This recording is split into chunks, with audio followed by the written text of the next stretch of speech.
어떤 분이 이런 얘기해요. 선생님은 자꾸 합격만 시키려고 한다.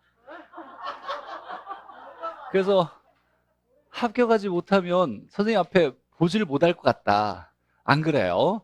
합격하지 못한 사람 좋아해요. 네. 그러니까 합격하고 싶은 사람 합격하면 좋은데 합격 못해도 부담 갖지 않아도 돼요. 네, 다시 봐도 괜찮으니까. 네, 저 싫어하지 않아요. 자, 문제 보죠. 문제 5번. 자, 절량에 해당하는 거. 자, 절량은 우리가 외웠죠? 제자가 통부인, 제자가 통부인 꼭 외워놔야죠. 자, 이때 재고, 그 다음에 가격, 가치, 아니, 자산, 자본, 가격, 가치, 통화량, 부채, 인구. 자, 그럼 이제 찾아보면, 자, 재고를 보니까 재고가 있네요. 재고. 그 다음에 자산, 자본 있고, 가격, 가치. 감정평가액이 가격을 얘기하는 거죠. 가격, 가치. 자, 그 다음에 통화량, 부채. 자, 이게 부채가 융자액이 부채죠. 자, 빌린 돈을 대부액, 대출액, 융자액, 부채라고 얘기하고, 그 다음에 인구 이렇게 나왔고. 자, 중요한 건 여기에 가치라고 있지만 가치가 변하는 값과 이렇게 붙어져 있어요. 그래서 저량의 변동분이라고 하는데, 자, 저량이 변하는 값과 같이 붙어져 있으면 유량이 되는 거예요. 유량. 자, 예를 들면 저량은 시점에서, 일정 시점에서 측정하는 양이고, 유량은 기간을 잡고 측정하는 양이죠. 가격을 얘기할 때, 자, 가치. 현재 가치가 5억이다. 이 말은 맞죠? 가치 얘기할 때는 현재, 시점의 가치가 5억이다. 근데 가치 증가량, 가치 상승분이라고 하면 1년 동안 가치 상승분이 1억이다. 이렇게 얘기하는 거예요. 1년 동안 기간으로 연결돼야 되니까.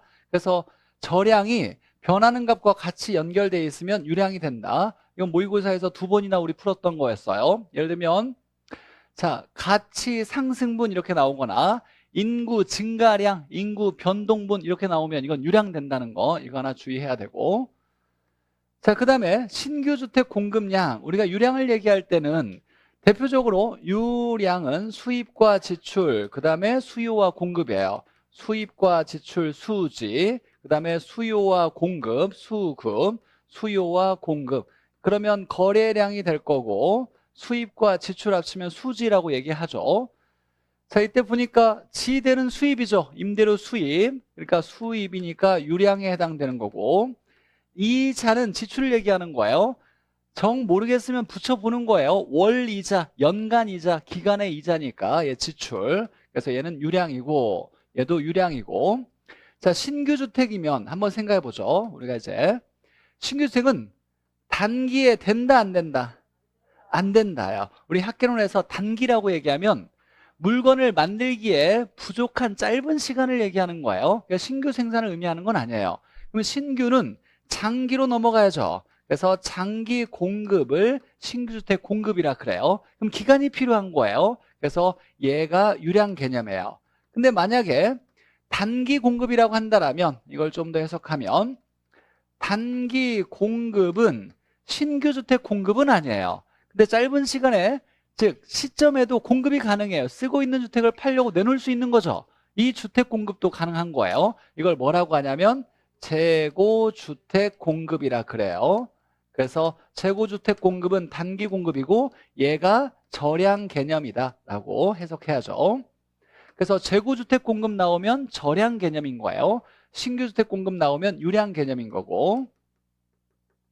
자, 그래서 제자가 통부인을 외우면 우리 시험은 이것만 외우면 다 맞았어요. 근데 출제자가 좀 더 어렵게 내겠다 그러면 첫 번째 저량의 변동분 나오면 이건 유량이다.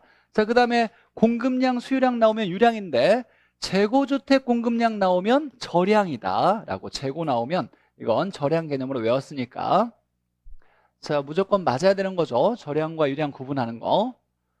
자, 6번 보죠. 수요 공급에 대한 설명으로 옳은 거. 자, 이제 우리가 어렵게 경제론을 좀 공부했으니까 이제 문제 풀어내야죠. 자, 조건이 일정할 때 가격이 상승하여 자, 그러면 가격 상승하면 수요량이 변하죠. 비싸면 안 산다. 가격이 올랐으니까 비싸면 안 산다. 그럼 수요량이 변했어요. 이 수요량이 변하는 과정을 두 개로 해석할 수 있어요. 수요량의 변화냐, 수요의 변화냐. 그제와의 가격에서 수요량이 변했을 거니까 수요량의 변화. 그럼 곡선 이동하는 것이 아니라 곡선 위에서, 곡선 상에서 또는 곡선 위에서 점의 이동이죠. 점의 이동이다. 이렇게. 근데 이 점이라는 건 들어가지 않아도 괜찮은 거예요. 꼭 점이라는 게 있어야 되는 게 아니라 중요한 건 얘가 중요한 거야. 곡선이 이동하냐, 곡선 상에서 이동하냐, 얘가 중요한 거지. 이 점이 있다 없다가 맞고 틀리고를 결정하는 건 아니에요. 곡선 위에서. 자, 그러면 곡선 위에서 움직일 때는 어느 쪽으로 움직이냐라고 출제자가 문제를 낼 수 있어요. 한번 보죠. 자, 수요 곡선은 이렇게 생겼어요. 오른쪽이 내려가 있죠. 가격과 양이 있을 때 경제학에서는 이 양이 중요한 거예요. 양이. 왼쪽 가면 양이 감소, 오른쪽 가면 양이 증가. 자, 그럼 보죠. 수요량이 줄었으니까 왼쪽 가야 돼요, 오른쪽 가야 돼요? 수요량이 줄었대요. 왼쪽 가야죠. 왼쪽 가야 돼, 왼쪽. 자, 근데 왼쪽으로 가는데 어떻게 가야 돼요? 곡선을 따라서 왼쪽으로 가야 돼요. 곡선 위에서. 그럼 여기에서 이렇게 가야 되겠네요. 맞아요? 그러면 이제 이걸 어떻게 해석하냐면 좌상향으로 곡선 위에서 움직인다. 그래서 곡선상에서 이걸 좀 더 구체적으로 얘기한다면 좌상향으로 이동한다. 이렇게 표현하는 거죠. 쌓으면 수요량이 증가하니까 증가하면 오른쪽 가는데 곡선을 따라서 오른쪽 가야 되니까 우하향으로 이동한다. 이렇게 얘기할 수 있겠네요. 자, 곡선이 이동할 때는 수요의 변화가 나타날 때 곡선 이동할 때는 우측이냐 좌측이냐 뭐 좌상향이냐 우하향이냐 이거 중요하지 않아요. 상이다 하다 이때는 중요하지 않아요. 곡선 이동할 때. 곡선 이동할 때는 우측이냐 좌측이냐만 딱 구분하면 되는 거고. 근데 곡선 위에서 움직일 때는 이 단어가 상이냐 하냐 이게 좀 중요해요. 곡선을 따라서 가야 되니까. 자, 어찌됐거나 수요량의 변화니까 곡선 상에서 이동해야 된다. 곡선 상에서 왔다 갔다 할 수 있는데 수요량이 줄었으니까 왼쪽으로 가야 되는 쪽으로 이동해야 되는 거예요. 그리고 곡선을 따라서 왼쪽 가려면 이렇게 좌상향으로 이동한다. 이런 내용이었고. 자, 보죠.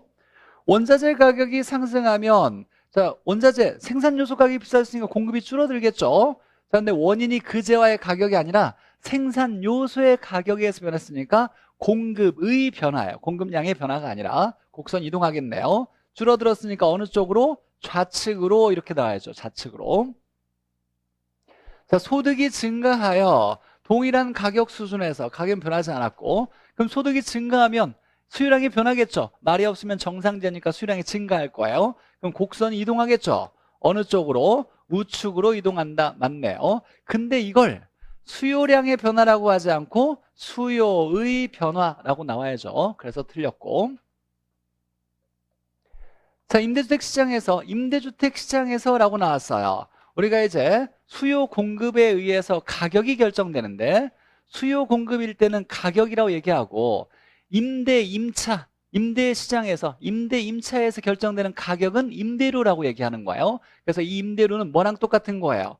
가격이랑 똑같은 거예요. 자, 이게 임대료를 가격이라는 거 중요한 거예요. 임대료를 가격이라 한다. 이따가 나중에 정책문에서 한번 생각할 거예요. 미리 한번 얘기해 볼게요. 임대료 보조가 있어요. 보조. 현금으로 주는 경우가 있고 바우처로 보조해 주는 경우가 있어요. 현금 보조하는 건 월급 주는 거니까 뭐라 그래요? 소득 보조라 그래요. 소득. 월급 주는 거니까. 바우처로 주는 건 임대료만 쓸 수 있어요. 다른 데 못 써요. 그러니까 바우처로 보조해 주는 건 임대료만 쓸 수 있다. 그래서 이걸 다른 말로 뭐라 그래요? 가격 보조라고 하는 거예요. 임대료를 가격이라 하는 거예요. 현금과는 다른 얘기예요. 현금 보조는 월급 주는 거니까 소득 보조고 바우처는 임대료만 보조해 주는 거니까 가격 보조라는 말을 쓰는 거예요. 자, 어찌됐거나 가격이 상승하면 해당 재화의 가격을 얘기하는 거예요. 상승하면 이제 수요량이 줄겠죠. 수요량이 줄 거예요. 자, 그러면 곡선 상에서 점은 중요한 건 아니고 이동하는 건 맞아요? 맞아요? 틀려요? 맞죠? 자, 근데 얘가 가격에 의해서 수요량이 변했으니까 수요량이 변하죠. 그럼 수요 곡선은 우측으로 가야 되는데 곡선 위에서 우측으로 갈 때 어떻게 가야 돼요? 우하향으로 가야 돼요. 우하향. 얘가 중요한 거예요. 얘가. 이게 우상향이다. 이렇게 나오면 틀리는 거예요. 곡선 위에서 움직일 때는 우하향이냐 좌상향이냐 이게 좀 중요해요. 곡선을 따라가야 되니까. 이해하죠? 네. 그리고 이제는 뭐 없어요. 뭐 하냐 마냐가 아니라 그냥 무조건 해야 돼요. 선택이 아니라 무조건 필수예요. 합격하려면.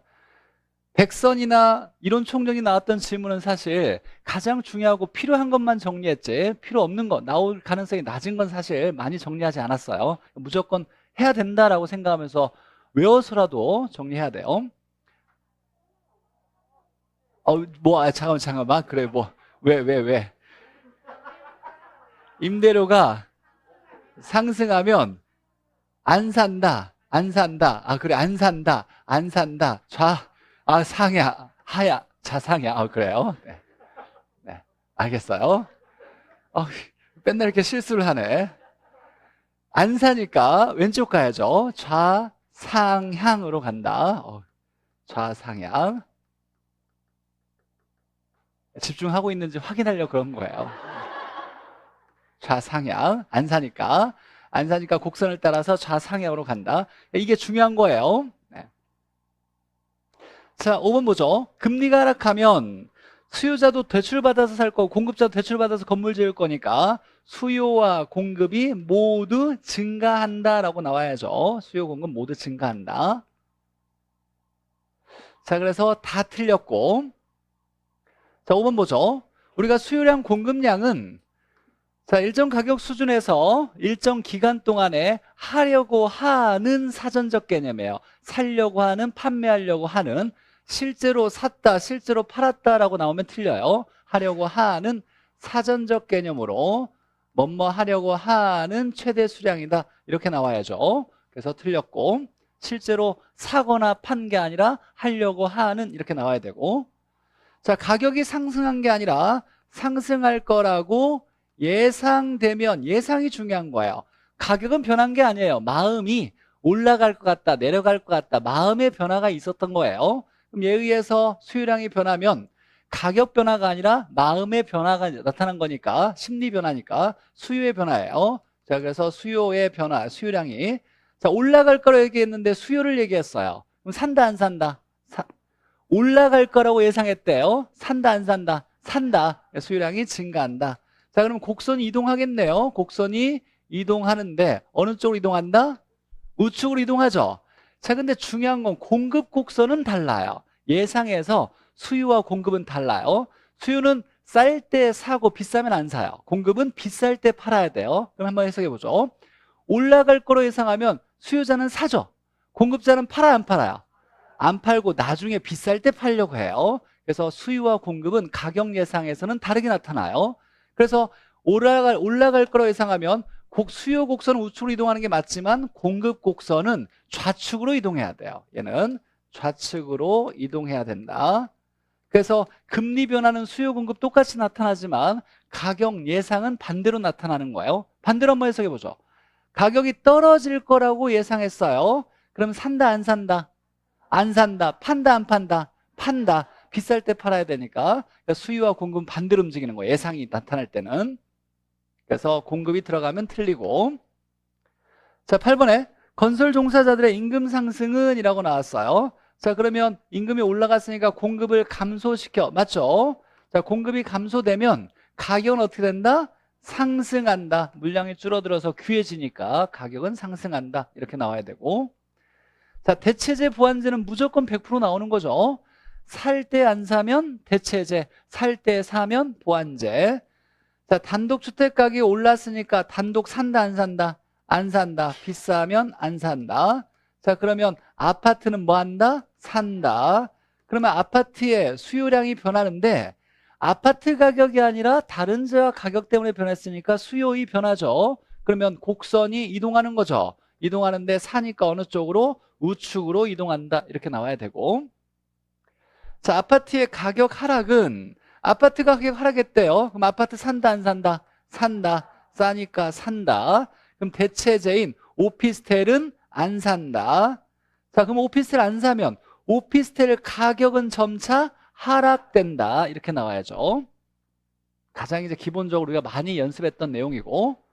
자, 연립과 아파트가 대체제라면, 자, 연립의 수요가 증가했대. 연립을 샀대요. 아파트 산다, 안 산다? 안 산다.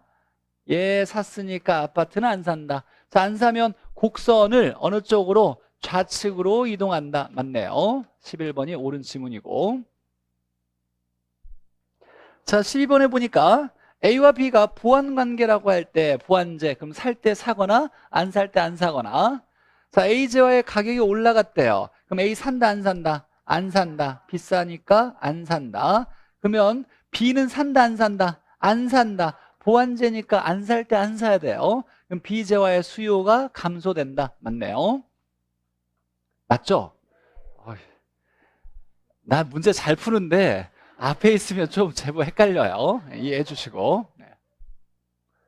그래서 답은 11, 12 이렇게 될 거고. 6-2번 보죠. 자, 중요한 문제죠. 우리가 경제론에서 항상 풀었던 문제고. 자, 아파트가 해당지와요. 아파트 걸 보는 거였고. 자, 수요를 보는 거였고. 자, 곡선이 이동한대요. 그러면 수요의 변화고 좌측으로 이동했대요. 그럼 수요량이 줄었다는 얘기예요. 자, 이걸 해석하면 아파트의 수요량이 줄어야 돼요. 근데 곡선 이동해야 되니까 이 원인은 해당제와 가격이 아닌 요인에 의해서 변해야죠. 그러면 아파트의 가격 이외의 요인에 의해서 아파트의 수요량이 줄는 걸 얘기하는 거죠. 자, 그러면 이제 아파트 가격은 절대로 될 수가 없네요. 아파트 가격 이외의 요인이니까. 그래서 아파트 가격은 답이 될 수 없다. 예, 제껴놓고 첫 번째. 자, 그 다음에 수요를 물어봤어요. 공급과만 관련 있는 게 있죠. 생산 기술, 생산 요소, 원자재 가격 같은 거. 그 다음에 공급자 수는 공급과만 관련 있어요. 자, 그러면 보니까 원자재 가격 나온 건 이건 공급과만 관련 있으니까 제껴놓고, 또 생산 기술도 공급과만 관련이 있으니까 제껴놓고. 자, 그래서 이 세 개를 제껴놓는 게 중요한 거예요. 그 중에 이제 증가냐 감소냐 찾아야죠. 소득이 증가하면 증가, 인구 감소하면 감소. 이 인구는 수요자를 얘기하는 거예요. 사람은 소비 생활을 무조건 하고 살아야 되니까 인구수 얘기하면 수요자 수, 소비자 수를 얘기하는 거예요. 줄었으니까 수요 감소. 선호도 인기 줄었으니까 감소. 금리가 하락하면 증가, 대출받기 쉬울 거니까. 자, 그러면 이제 이렇게 풀었는데 역시 이 두 개를 해석해야 답을 찾아요. 자, 대체 주택 가격이 하락했대요. 그럼 주택 가격이 하락했으니까 얘 산다, 안 산다? 산다. 그러면 아파트와 이 주택이 대치 관계라는 거죠. 얘 샀으니까 아파트는 안 산다. 그럼 아파트 수요 곡선은 어느 쪽으로? 좌측으로 이동할 거다. 이렇게 나와야 되겠죠. 자, 보완제 가격이 하락했대요. 그럼 이 재화는 아파트와 보완 관계에 있다는 얘기예요. 그러면 가격이 하락했으니까 얘 산다, 안 산다? 산다. 그럼 아파트도 산다. 아파트 산다. 아파트 수요 곡선 우측으로. 틀린 거 없어요? 걱정이 되네. 자, 그래서 좌측으로 이동하는 거 몇 개? 하나, 둘, 세 개. 세 개. 세 개. 자, 이 문제의 포인트는, 자, 이 주어진 지문을 가지고 이렇게 해석해서, 자, 이 해석할 때 첫 번째, 해당제와의 가격은 곡선을 이동시키지 못한다. 수요 얘기했으니까 공급과만 변화시키는 생산 요소 가격이나 생산 기술은 답이 될 수 없고, 나머지 것 중에 증가냐 감소냐. 대체제 보완제일 때는 살 때 안 사면 대체제, 살 때 사면 보완제, 이렇게 구분해놔야죠. 자, 7-1번 시장 균형. 자, 초과 수요는, 자, 수요와 공급 중에 누가 많은 거예요? 수요가 초과된 거죠. 수요가 많은 거예요. 자, 그러면 공급량에 비해 수요량이 이렇게 비교가 나오면 우리 시험장에 가면 제정신이 아니에요. 진짜로. 뭔가 당황해서 뭔가를 열심히 풀었는데 나중에 막 엉망으로 풀어내서 후회되는 경우가 많아요. 그런 실수를 주려고 연습해야 돼요. 그냥 간단하게 이렇게 비교해야 돼요. 초과수요는 수요가 많은 거죠. 그러면 이렇게 됐을 때 얘가 많다 이렇게 부동호 체크하고 문장을 이제 확인하는 거예요. 얘에 비해 얘가 뭐한 거? 많은 상태 이렇게 나와야 돼요. 출제자가 문장을 낼 때 헷갈리려고 뭔가 문장을 꼬아내요. 그러니까 이런 걸 실수하지 않으려면 두 개 동그라미 쳐놓고 비교해 놓은 다음에 문장을 해석해서 맞냐 틀리냐 구분해야 되는 거예요. 자, 그러면 이 초과 수요가 우리가 중요한 건 뭐냐면 공급으로 봤을 때는 많은 거예요, 부족한 거예요? 공급으로 봤을 때는 공급이 부족한 상태를 얘기하는 거예요. 부족한 상태. 그래서 초과 수요는 공급 부족 상태다라는 거예요. 그럼 기본적인 문장에 이런 게 있었어요. 주택시장에서 초과 수요가 나타나면 저소득층의 주거 안정에 기여가 된다, 기여할 수 있다. 맞아요, 틀려요? 초과 수요가 주택시장에 나타나면 저소득층의 주거 안정에 용이하다. 맞아요, 틀려요? 틀리죠? 초과 수요가 나오면 주택 부족하다는 거 아니에요. 공급 부족이니까 저소득층 살기 어렵다 이렇게 나와야죠. 이걸 막 고민해서 이게 초과 수요가 맞냐 이렇게 해석하면 안 돼요. 초과 수요는 딱 공급 부족이라고 해석할 수 있어야 돼요. 자연스럽게. 그러니까 우리 시장에서 초과 수요가 나오면 좋지 않은 현상이 나타날 수 있다 정도는 해석할 수 있어야 돼요. 틀린 거고. 자, 초과 공급은 공급이 많은 거니까 공급 많으면 가격은 하락이다. 자, 완전 탄력, 완전 비탄력. 이것도 100% 나오는 거죠. 한번 보죠. 완전 탄력이면 무슨 선? 수평선.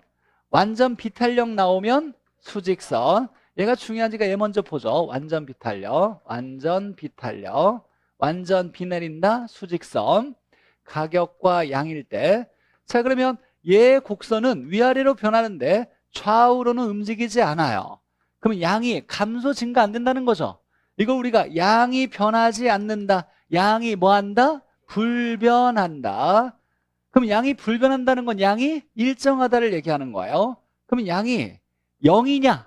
0은 0이고 0은 0이 아니죠. 만약에 이게 100이라고 나오면 양은 언제나 얼마로 일정하다?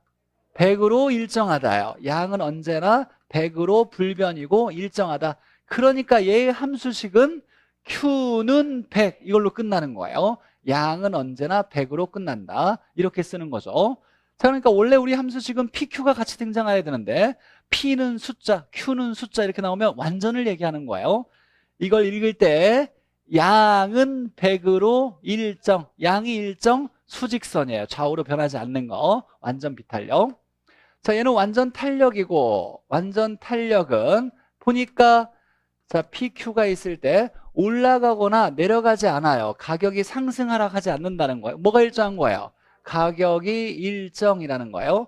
0은 아니에요. 0은 여기고 그러니까 200이라고 한다면 가격은 200으로 일정. 함수식은 P는 200 이렇게 쓰는 걸로 끝나는 거죠. 그래서 PQ가 숫자 이렇게 나오면 완전 얘기하는 거예요. 무조건 시험 문제 나올 거니까 나오면 자신 있게 풀어야 되고. 자, 완전 탄력이니까 완전 비탄력은 비 내리니까 수직선. 얘는 수평선이죠. 수평선 이렇게 나와야 되고. 자, 공급함수가 이렇게 나왔대요. 자, 얘가 특이한 거예요. 어떻게 읽어야 돼요? 양은 300으로 일정. 양이 일정하다. 무슨 선? 수직선. 그래서 얘는 가격이 300으로 일정한 게 아니라 양이 300으로 일정한 수직선 완전 비탄력을 얘기하는 거죠. 자, 5번에 시장 균형에서 균형에서래. 균형은 수요 곡선과 공급 곡선이 만나는 점이 균형점이에요. 그러면 균형일 때는 수요 가격, 공급 가격도 똑같고 수요량과 공급량도 똑같죠. 같았다고 양이 수요량과 공급량이 같다라고 놓을 수 있는 건 언제만? 균형일 때만 그런 거예요. 그래서 이걸 우리가 이제 계산 문제로 양이 같다, 가격이 같다라고 해서 식을 풀었었어요. 균형일 때. 그래서 5번이 옳은 지문이고 8번 보죠. 자, 균형 가격과 균형량의 변화에서 자, 얘는 이제 균형점에 이동해서 우리가 균형점 이동해서 하나만 변하면 변한 것만, 둘 다 변할 때 변화폭이 주어지면 크게 변한 것만, 둘 다 변하는데 변화폭이 없으면 알 수 없는 게 하나 있더라 이거였죠. 자, 증가하면 무조건 양은 증가예요. 증가 나오면 무조건 양은 증가. 양을 먼저 판단한다 그랬어요. 자, 보죠. 공급 불변이고 수요가 감소했대요. 불변이니까 얘는 볼 필요 없고 감소니까 양은 감소. 수요 감소면 가격은 하락 이렇게 나와야죠. 틀렸고. 자, 공급 감소와 수요 감소가 있는데 얘가 얘보다 큰 경우라고 나왔어요. 그러면 작게 변한 건 볼 필요가 없고 감소니까 양은 감소, 공급 감소면 가격은 상승 이렇게 나와야죠. 틀렸고. 자, 수요 증가와 공급 증가가 똑같이 변했대. 얘가 중요하죠. 폭이 똑같대요. 자, 그러면 양 증가니까 양은 증가 당연히 나와야 되고 양은 증가 나와야 돼요. 그래서 일정한 건 틀렸고. 자, 그러면 양은 증가했다면 가격을 이제 중요하죠. 수요 증가해서 가격 오르고 공급 증가해서 가격 내리는데 똑같이 변했대요. 100원 올렸는데 100원 낮췄대요. 그럼 가격은 변한다, 안 변한다? 안 변한다. 가격은 뭐하다? 일정. 가격만 일정해야지 양까지 일정한 건 아닌 거예요. 양은 증가하고 가격은 일정 이렇게 나와야죠. 4번에 보니까 수요 증가, 공급 증가 나왔는데 자, 이렇게 나와서 끝났어요. 그럼 누가 많이 변했다는 얘기가 없네요. 그럼 알 수 없는 게 하나 있다는 얘기예요. 자, 양 증가니까 양은 증가. 얘는 맞죠? 자, 그 다음에 중요한 거. 가격은 알 수 없다. 이렇게 나와야 돼요. 가격은 오른다, 내린다 할 수가 없어요. 누가 많이 변했는지 얘기가 없으니까. 어찌됐거나 4번은 옳은 지문이고. 자, 수요 감소하고 공급 증가하는 경우라고 나왔어요. 근데 이걸로 끝났으니까 역시 누가 많이 변했다는 얘기가 없네요. 그러면 양 감소, 양 증가니까 양은 알 수 없다. 이렇게 나와야죠. 가격 변화를 알 수 없는 게 아니라 양의 변화를 알 수 없는 거죠. 가격은 수요 감소에서 하락, 공급 증가도 하락. 둘 다 가격 낮췄으니까 가격은 하락됐을 거예요. 분명히. 가격은 하락하고 양의 변화를 알 수 없다. 이렇게 나와야죠. 옳은 건 4번이고. 자, 완전 비탄력 이렇게 나왔네요. 공급은 완전 비탄력, 수요가 증가 이렇게 나왔어요. 완전 나오면 무조건 정해지는 거죠. 완전 비탄력 나왔으니까 무조건 뭐가 일정? 양은 일정해요. 그래서 완전 비탄력이니까 무조건 양은 일정하다고 나와야 되고 그러면 가격은 얘가 결정한다는 거였어요. 수요 증가니까 가격은 상승. 얘는 맞네요. 자, 7번에 보니까 수요가 완전 탄력이고 공급이 증가하는 경우라고 나왔어요. 자, 완전 탄력이면 또 하나가 무조건 정해져요. 뭐가? 가격은 무조건 일정이라고 나와야 되고 나머지는 이제 공급이 결정하는 거죠. 자, 그러니까 공급이 증가하니까 양은 증가. 얘는 맞네요. 자, 완전 나오면 무조건 완전 비탄력이면 양은 일정하고 완전 탄력이면 가격 일정. 절대 틀리면 안 되죠. 완전 나왔을 때. 자, 9번 보죠. 탄력성. 자, 탄력성 문제도 한 문제가 꼭 나올 건데 자, 어렵게 좀 배운 내용이 있긴 하지만 다시 한번 점검을 해보죠. 자, 수요의 가격 탄력성은 이걸 어떻게 읽었냐면 가격에 의해서 양이 얼마나 많이 변하는지를 따지는 것이 이게 탄력성이었어요. 탄력성은 무조건 양이 얼마나 변하냐가 초점이에요.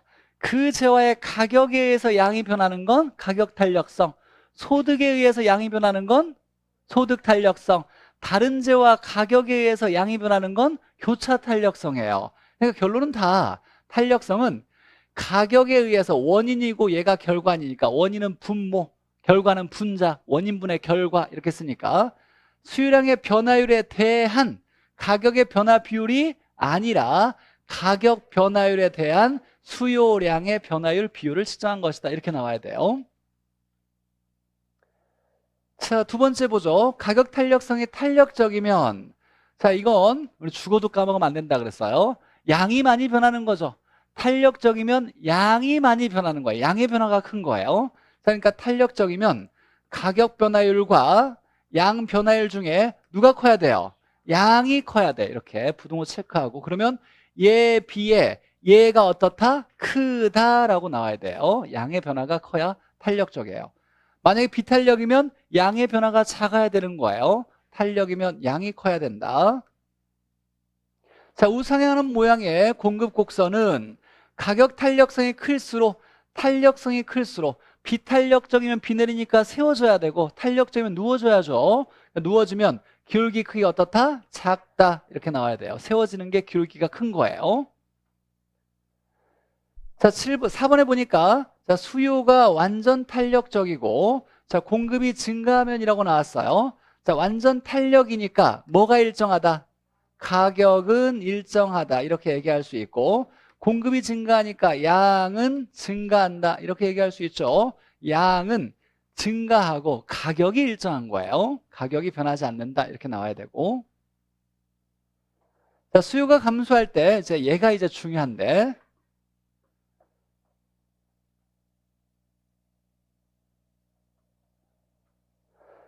자, 수요가 감소할 때 공급이 비탄력적이라면 이라고 나왔어요. 자, 그러면 수요는 감소했어요. 변했는데 공급은 변했어요? 안 변했어요? 안 변했죠. 공급이 증가했다 감소했다는 말이 없잖아요. 다만 비탄력적이니까 세워져 있다라는 얘기고 공급은 변하지 않았어요. 일정하다는 거예요. 그러면 첫 번째 이 문제에서는 균형점의 이동을 찾으라 그랬어요. 얘는 변함없고 얘가 감소했으니까 얘에 의해서 균형점이 일어났을 거다. 얘 불변이라는 거잖아요. 맞죠? 자, 수요 감소니까 양 감소, 그 다음에 수요 감소니까 가격은 하락. 이렇게 균형점 이동을 찾아놓고 두 번째는 이제 탄력성을 적용한다 그랬어요. 자, 탄력이면 양이 많이 변하고 비탄력이면 양이 작게 변하잖아요. 자, 그러니까 더 변하고 덜 변하는 걸 찾아야 되는데 비탄력이니까 양이 덜, 가격은 더 이렇게 집어넣어야죠. 덜은 작게, 더는 크게 이렇게 얘기한다. 자, 여기에서 크게, 작게라는 말이 나올 때는 이 더라는 말은 신경 쓸 필요가 없다. 이렇게 지워버리고 크게, 작게라는 앞에 있는 더는 중요한 게 아니에요. 자, 그럼 보죠. 가격은 상승이 아니라 뭐 해야 된다고 해야 돼요? 하락. 어떻게? 크게. 얘는 맞지만 얘가 틀린 거고. 자, 양은 자, 양은 보니까 감소 나왔죠. 얘가 틀렸고 작게는 맞네요. 그러니까 이 문제는 사실 크게 작게가 중요한 게 아니라 먼저 균형점 이동 먼저 찾아 놓을 수 있어야 된다라는 거예요. 당연히 얘는 가만히 있고 얘가 변하는 거니까 양은 감소 나와야 되고 가격은 하락 나와야 된다. 더 크게 더 작게 먼저 균형점 이동을 찾아 놔야 된다를 얘기하는 지문이었고 자, 6번 보죠. 자, 공급이 증가했고 공급이 탄력적이라면 이라고 나왔어요. 이럴 때 이제 균형점의 이동은 역시 더 변하는 거, 덜 변하는 거 찾으라는 거예요. 이쯤에는 이제 진짜 할 수 있어야 되는데 얘는 변함없는 거죠. 그럼 균형점 이동은 누구에 의해서? 수요 증가에 의해서. 그러면 첫 번째 양은 증가, 가격은 상승. 맞아요? 왜 이렇게 맞아요? 근데 왜 이렇게 조용해 분위기가 갑자기? 이때 더 변하는 거 덜 변하는 거죠. 탄력적이면 뭐가 더 변하는 거예요? 양이 더 변하는 거예요. 양이 더. 그러면 가격은 덜. 이때 더는 크게, 덜은 작게. 문제를 보니까 작게 크게 나왔어요. 이 앞에 있는 더는 신경 쓰지 않는다. 그럼 이제 해석해 보는 거죠. 가격은 상승한다. 맞네요. 어떻게? 작게. 맞네요. 양은 증가한다. 맞죠? 양은 증가한다. 맞고 어떻게? 크게. 맞네요. 그래서 6번이 옳은 지문이고 이 지문이 나오면 답이 될 확률이 높다 그랬어요. 찍더라도 이 지문을 찍어요. 만약에 정 모르겠다 그러면 더 변하고 덜 변하는 거. 자, 7번 보죠. 자, 똑같은 문제인데 공급이 증가되었을 때 뭐 정부의 정책 문제가 아니라 공급이 증가되었을 때 자, 임차 수요의 임대료 탄력성 이게 가격 얘기하는 거죠. 가격 탄력성이 클수록이라고 나왔어요. 자, 이 말은 탄력적일수록이라는 얘기예요. 이때 수요는 증가했다 감소했다는 게 없어요. 그냥 탄력적이면이라는 얘기예요. 역시 이것도 더 변하는 거 덜 변하는 거 찾으라는 거예요. 그럼 수요는 일정하다는 거고 공급은 증가되었으니까 균형점 이동을 증가니까 양 증가 공급 증가하면 가격 하락 이렇게 체크해 놓고 얘가 탄력적이라고 나왔죠. 탄력적일수록. 맞아요? 그럼 양이 더 변한다요. 그래서 양이 더 변한다. 그럼 가격은 덜 변한다. 이 더는 크게, 덜은 작게 이렇게 나와야 돼요. 자, 그러면 임대료 가격이 하락하는데 가격 하락은 맞아요. 이건 맞고. 저희가 작게니까 폭이 커야 돼요, 작아야 돼요? 작다라고 나와야 돼. 폭이 작다 이렇게, 크다가 아니라. 그래서 7번 틀렸고, 우리 시험에 다 나왔던 지문들이었고. 자, 8번에 탄력성이 1보다 작으면이니까 얘가 비탄력적이면이라고 얘기하는 거예요. 비탄력적이면 전체 수입 나왔네요. 우리가 이제 암기한 게 있어야죠.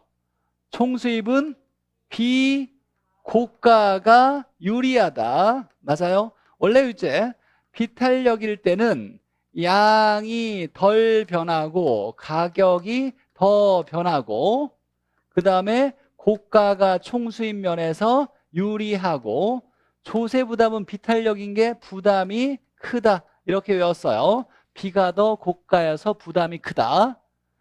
자, 이건 이제 우리가 생각 안 날 때 확인하는 차원에서 쓰는 거고, 균형점 이동 방금 가격 더 덜 이렇게 얘기했던 거. 자, 총수입은 고가로 팔 때 유리한 거예요. 그러면 총수입은 비탄력이니까 고가일 때, 임대료가 뭐 할 때 증가한다? 고가일 때 상승함에 따라 증가한다 이렇게 나와야 돼요. 맞아요?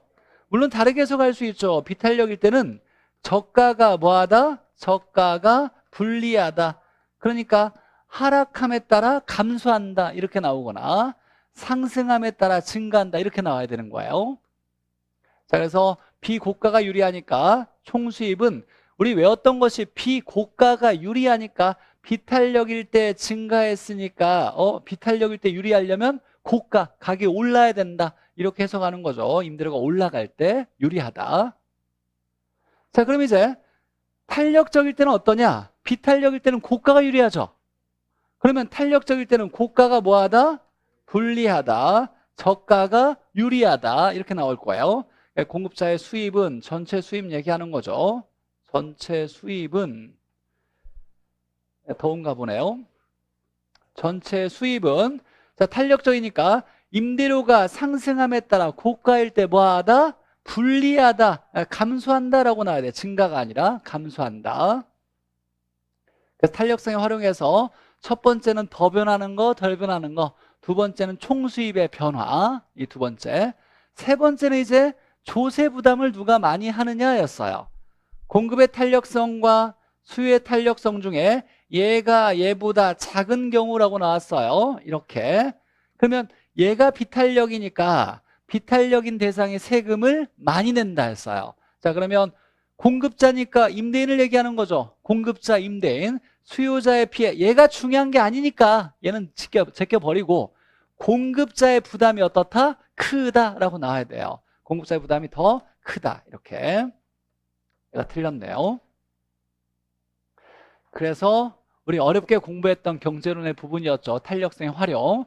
이 지문들이 나오면 답이 될 확률이 높으니까 꼭 잘 정리해야 되고. 자, 탄력성이 커질 조건. 이건 무조건 외워야죠. 탄력성이 커지는 조건으로서. 자, 일단 수요는 뭐가 많을수록? 대체재가 많을수록. 그다음에 공급은 어떻게? 쉽고 빠르게 생산할수록. 그 다음에 세수, 주장, 비싸용 이렇게. 자, 세분화할수록 수요가 공급보다 탄력적이고 주거용이 상공업용보다 장기가 단기보다 비싼 사치품일수록 용도 전환이 용이할수록. 외웠는데 뭔지 모르면 안 돼 이제 진짜로. 세분화, 수요가 공급보다 주거용이 상공업용보다 장기가 단기보다 비싼 사치품일수록 용도 전환이 용이할수록 이렇게. 자, 그럼 보죠. 인허가가 어려우면 어렵게 만드는 거죠. 쉽게 만들어야 탄력적이에요. 공급은. 어렵게 만드니까 공급은 비탄력적이다. 맞네요. 어렵게 만드니까 비탄력적이다. 대체재가 있는 경우, 대체재가 없는 경우보다 대체재가 있으면 뭐하다? 탄력적이다. 틀렸고. 자, 주거용 부동산과 상공업용 중에 누가 탄력적이다? 주거용이 탄력적이다. 근데 문제는 얘 B에 얘가 주어가 아니라 얘 B에 얘가 라고 나왔어요. 그럼 얘가 더 뭐하다? 비탄력적이다. 이렇게 나와야 되고. 자, 생산에 소요되는 기간이 길수록 만드는데 오래 걸리는 거죠. 짧게 빠르게 만들어야 돼. 빠르게 만들어야 탄력적이니까 오래 걸리면 공급의 탄력성은 더 비탄력적이다. 이렇게 나와야 되고. 자, 단기와 장기 중에 장기가 탄력적인 거죠. 얘 비해 얘가 장기에 더 탄력적이다. 이렇게 나와야죠. 그래서 11번이 옳은 지문이고 탄력성이 커질 조건. 자, 10-1번 보죠. 자, 교차 탄력성이라고 나왔는데 다시 한번 정리해 보면 한번 보죠. A의 가격 탄력성을 한번 생각해 보죠. 자, 이건 어떻게 했냐면 가격에 의해서 양이 얼마나 탄력적이냐, 탄력성은 양을 따진다 그랬어요. 그러면 여기에 A 가격에 의해서 A 수요량이 얼마나 많이 변하냐, 이걸 따지는 것이 가격 탄력성이에요. 만약에 A의 소득 탄력성이라고 하면 뭐에 의해서? 소득에 의해서 소득 변화에 따라서 A 수요량이 얼마나 많이 변하냐, 이걸 따지는 게 소득 탄력성. 그러니까 탄력성은 결과가 해당재와의 양이 얼마나 많이 변하냐를 얘기하는 거예요. 자, 근데 교차 탄력성은 두 개의 재화가 등장한다 그랬어요. 자, 근데 여기 이렇게만 써 있어요. A 수요의 교차 탄력성이라고 이렇게 나오면 두 개의 재화가 등장해야 되는데 하나만 등장했잖아요. A 재화만 등장했죠. 얘가 해당 재화를 얘기하는 거예요. 해당 재화. 그러니까 A 수요량이 얼마나 많이 변하냐인데 앞에 생략된 게 있어요. 뭐가? 다른 재화 가격에 의해서. 얘는 그 재화 가격에 의해서 변하는 거고, 교차 탄력성은 뭔가 있겠지만 다른 재화 가격에 의해서 A 수요량이 변하는 거예요. 얘가 관심 있는 거예요. 그래서 탄력성은 다 수요량이 얼마나 많이 변하냐, 원인이 그 재화 가격이냐, 소득이냐, 다른 재화 가격이냐. 근데 이제 중요한 건 이 다른 재화가 그냥 다른 재화가 아니라 관련성이 있어야 영향을 미치는 거예요. 근데 관련성 있는 재화를 두 가지 배웠어요. 뭐? 대체재와 보완재의 관계에 있는 다른 재화를 얘기하는 거예요. 대체 관계에 있는 다른 재화, 보완 관계에 있는 다른 재화의 가격에 의해서 얘가 얼마나 많이 변하냐라는 거였어요. 얘가 생략되어 있는 거예요, 얘가. 자, 그러면 이제 보죠. 이 문제 봐봐요. 이렇게 내면 진짜 많이 틀려요, 사실. 교차 탄력성을 이해하지 못한 사람, 뭐분에 뭐가 뭘 쓰지 못하는 사람들. 아파트 수요의 교차 탄력성 이렇게 나왔어요. 그럼 아파트가 해당 재화예요, 다른 재화예요? 얘가 해당 재화예요. 그러면 다른 재화 가격에 의해서 아파트 수요량 얼마나 많이 변하냐를 보는 거예요. 그러면 얘에 대한 얘의 수요량 변화가 맞아요, 틀려요? 틀려요. 다른 재화 가격에 의해서 아파트의 수요량이 얼마나 많이 변하냐를 보는 거예요. 그래서 문장으로 교차 탄력성 이렇게 나올 때 정확히 해석해야 돼요. 앞에 다른 재화가 생략된 거예요. 다른 재화 가격에 의해서 아파트 수요량 얼마나 많이 변하냐를 얘기하는 거예요. 자, 소득 탄력성이 0보다, 자, 정상재. 소득 탄력성에 의해서 정상재, 열등재 구분하는데 사실 얘보다는 중요한 건 돈 벌 때 사면 정상재, 돈 벌 때 안 사면 열등재 이렇게 정의했지만 0보다 커야 정상재고 0보다 작으면 열등재인 거예요. 소득 탄력성에서 당연히 우리가 소득이 증가할 때는 플러스를 쓰는 거예요. 수요량이 증가한다 그러면 플러스 쓰는 거예요. 돈 벌 때 산다. 플러스분의 플러스면 플러스. 이걸 정상재라고 얘기하는 거죠. 자, 3번에 보니까 잘 보죠. A재화에 대한 B재화 수요의 교차 탄력성 이렇게 나왔어요. 중요한 건 얘가 중요한 거야. B재화 수요의 교차 탄력성. 그럼 여기서 A와 B 중에 누가 해당 재화예요? B가 해당 재화예요. 해당 재화고 얘가 다른 재화를 얘기하는 거예요. 다른 재화 A 가격에 의해서 B 수요량 얼마나 많이 변하냐를 얘기하는 거예요. 자, 근데 얘가 자, 두 제어가 대체제라고 나왔어요. 그럼 얘는 플러스 값이 돼야 대체제인 거예요. 플러스. 자, 물론 우리가 살 때 안 산다라고 하면 대체제가 중요한데 이걸 한번 보죠. 얘가 올라갔어요. 올라갔다. 그럼 플러스죠. 그럼 다른 제어가 비싸졌대요. 얘 산다 안 산다? 안 산다. 얘는 가격이니까 올라가면 비싸니까 안 산다. 그때 얘가 증가했대요. 플러스래요. 자, 그러면 안 살 때 사는 거죠. 이걸 대체제라 그러죠.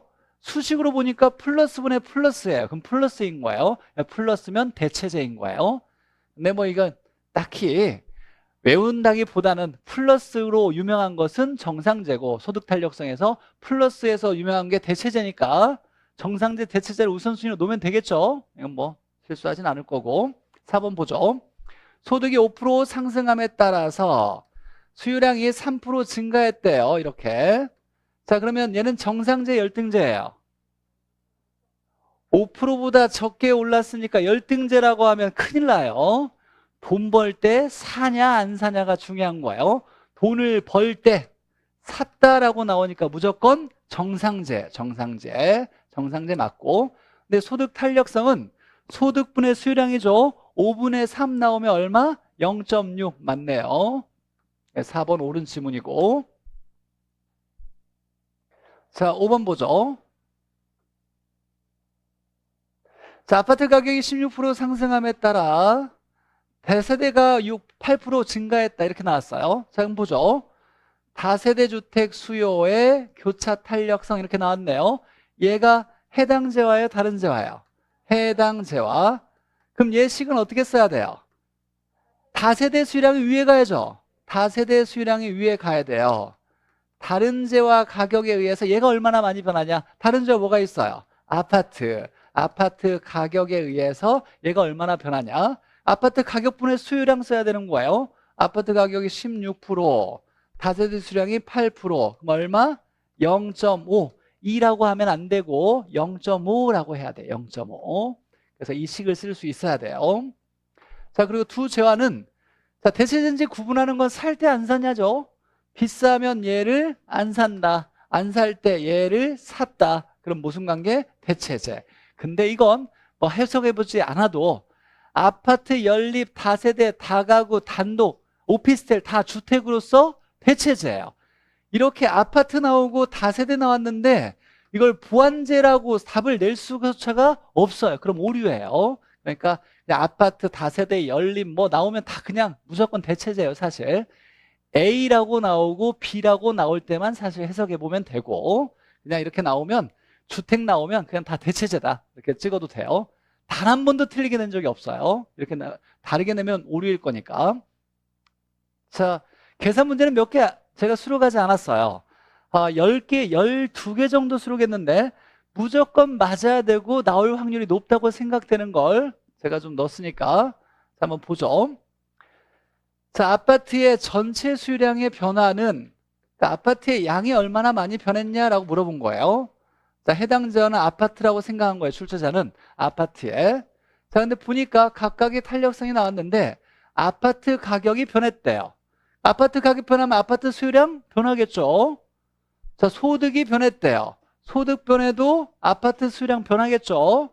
자, 오피스텔 가격도 변했대요. 근데 대체제 관계에 있대요. 자, 그러면 오피스텔 가격이 변해도 아파트 수요량 변할 거예요. 그러니까 아파트 수요량을 변화시킨 요인을 3개를 줬어요. 3개에 의해서 각각 얼마씩 변하니까 총 얼마가 변했다. 이거 찾으라는 거죠. 그럼 우리가 이제 찾아야 될 건 아파트의 수요량이 전체 얼마 변했냐 이걸 찾아야 되는데 자, 얘는 각각을 이렇게 계산해서 더해야 될 거예요. 자, 그러면 첫 번째는 아파트 가격에 의해서 변하는 아파트 수요량. 두 번째, 소득에 의해서 변하는 아파트 수요량.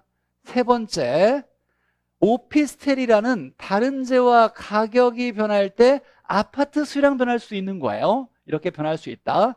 자, 근데 이 양을 구할 때는 끼리끼리 곱한다 그랬어요.